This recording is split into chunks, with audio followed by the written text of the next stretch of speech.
अरे चेतन असं नाही खेळायचं. बॉलाचा टप्पा पाहायचा कुठं पडतोय. मी तुला सांगतो कसं खेळायचं. दे इकडे बॅट.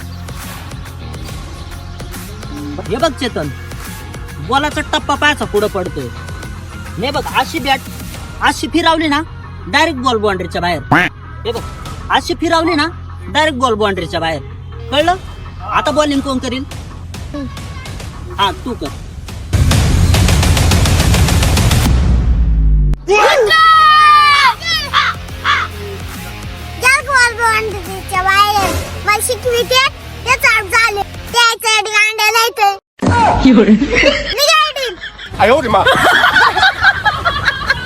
गजब बेइज्जती है.